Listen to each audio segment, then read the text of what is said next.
সবাইকে স্বাগত দীপ্ত সংবাদে, সাথে রয়েছে দোলা ডলরেস। জামায়াতে ইসলামী ও ইসলামী ছাত্র শিবির নিষিদ্ধ করার আদেশ বাতিল করেছে অন্তর্বর্তী সরকার।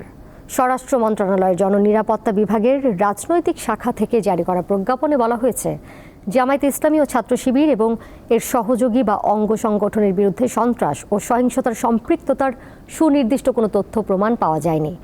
প্রজ্ঞাপনে আরও বলা হয়, জামায়াতে ইসলামী ও ইসলামী ছাত্র শিবির এবং এর সহযোগী বা অঙ্গ সংগঠন সন্ত্রাসী কার্যকলাপে জড়িত নয়। তাই 2009 সালের সন্ত্রাস বিরোধী আইনের 18 ধারার ক্ষমতা বলে জামায়াতে ইসলামী ও ইসলামী ছাত্র শিবির এবং এর সহযোগী বা অঙ্গ সংগঠনকে রাজনৈতিক দল ও সংগঠন হিসেবে নিষিদ্ধ ঘোষণার আদেশ বাতিল করা হলো। আওয়ামী লীগ কোনো নীতিগত অবস্থান থেকে জামাতকে নিষিদ্ধ করে নাই। আওয়ামী লীগ রাজনৈতিক অপকৌশলের জন্য ছাত্র জনতার বিপ্লবকে সন্ত্রাসী হিসেবে আখ্যায়িত করা, কর্মকাণ্ড হিসেবে আখ্যায়িত করা, সেটা একটা দলের উপর চাপিয়ে দেওয়া, তাকে নিষিদ্ধ করা, আমরা এই মিথ্যা ন্যারেটিভের পার্ট হতে পারি না। গত 15 বছর তারা যা করেছে সেটা তাদের ঐতিহ্যের সাথে যায় না, সেটা মুক্তিযুদ্ধের চেতনার সাথে যায় না। তারা বাংলাদেশের ইতিহাসে বর্বরতম এক ফ্যাসিবাদ কায়েম করেছিল। এই কর্মকাণ্ডের জন্য ব্যক্তিগত দায় থাকতে পারে, দল হিসাবে আওয়ামী লীগ নিষিদ্ধ করা দল হিসাবে মনে হয় না সমীচীন হবে। কোনো রাজনৈতিক দলের ওপর ক্ষোভ নেই জামায়াতে ইসলামের, তবে যেসব ব্যক্তি অপরাধ করেছেন তাদের শাস্তি পেতেই হবে বলে জানিয়েছেন দলটির আমির। রাজধানীতে দুপুরে সাংবাদিকদের সঙ্গে মত বিনিময় অনুষ্ঠানে এ মন্তব্য করেন তিনি। আমাদের উপর যে জুলুম করা হয়েছিল, সর্বশেষ জুলুম আমাদেরকে নিষিদ্ধ করে, সেটা ইতিমধ্যে প্রত্যাহার হয়েছে। আপনাদেরকে সাক্ষী রেখে বলছি যে রাজনৈতিক দল হিসাবে কারো প্রতি আমাদের কোনো ক্ষোভ নেই, আমরা সবাইকে ক্ষমা করে দিলাম। কিন্তু যিনি সুনির্দিষ্ট ক্রাইম কমিট করেছে, যিনি পারপিট্রেটর, তার ওই নির্দিষ্ট ক্রাইমের শাস্তি, সেটা আমার সাথে হোক, আপনার সাথে হোক, যার সাথে হোক, তাকে পেতে হবে।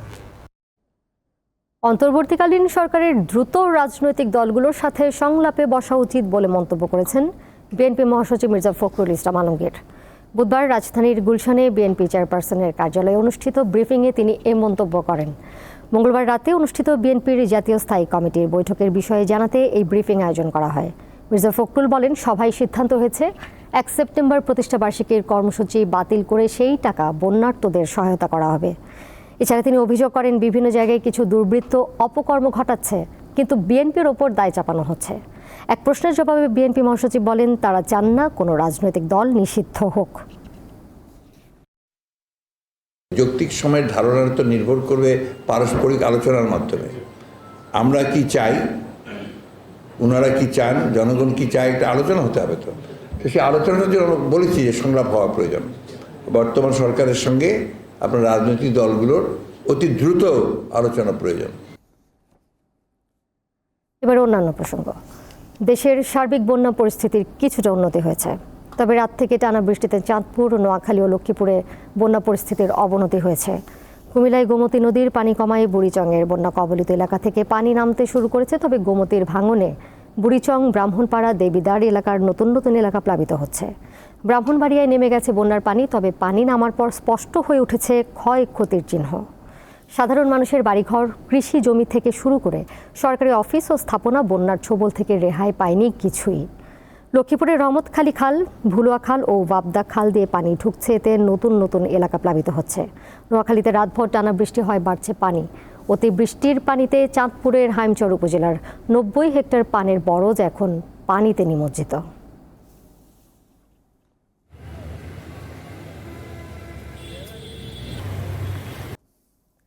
দেশের বাইরের খবর। ভারতে বিজেপির ডাকে পশ্চিমবঙ্গ জুড়ে সকাল থেকে চলছে 12 ঘন্টার বাংলা বন্ধ কর্মসূচি। আরজি কর কাণ্ডের বিচার চেয়ে মঙ্গলবার পশ্চিমবঙ্গ ছাত্র সমাজের ডাকা নবান্ন অভিযানে পুলিশি অত্যাচারের প্রতিবাদে এই বন্ধের ডাক দেয় বিজেপি। বন্ধ সফল করতে কলকাতা সহ রাজ্যের বিভিন্ন এলাকায় রাস্তায় নেমেছেন বিজেপির কর্মীরা। এরপর থেকে বিভিন্ন স্থানে বিজেপির কর্মীদের সঙ্গে রাজ্যের ক্ষমতাসীন দল তৃণমূল কংগ্রেসের কর্মীদের সংঘর্ষ হয়েছে। বিভিন্ন জায়গায় বিজেপির কর্মীরা রাস্তা ও রেলপথ অবরোধ করেছে। কোচবিহারে বাস ভাঙচুরের পর 2 বিধায়ক সহ অন্তত 30 জনকে গ্রেপ্তার করেছে পুলিশ।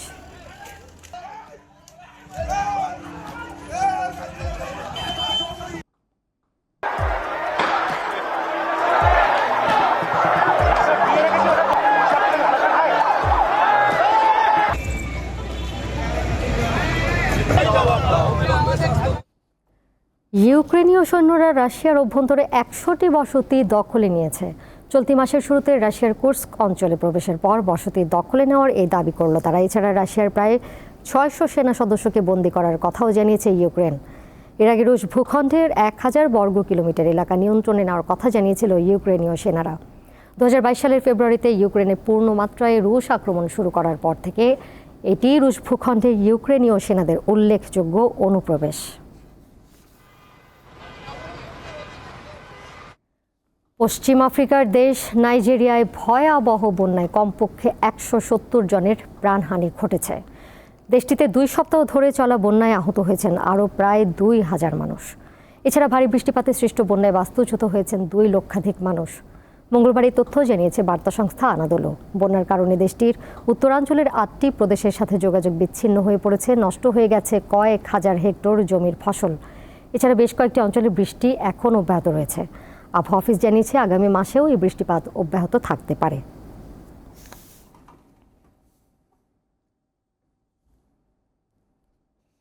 আর এই ছিল এখনকার মতো। পরের সংবাদ রাত 11টায় দেখার আমন্ত্রণ রইল। এছাড়া আরও তথ্য এবং বিনোদনের নানা খবর জানতে যুক্ত থাকুন দীপ্তর ডিজিটাল প্ল্যাটফর্মে। সবাইকে ধন্যবাদ।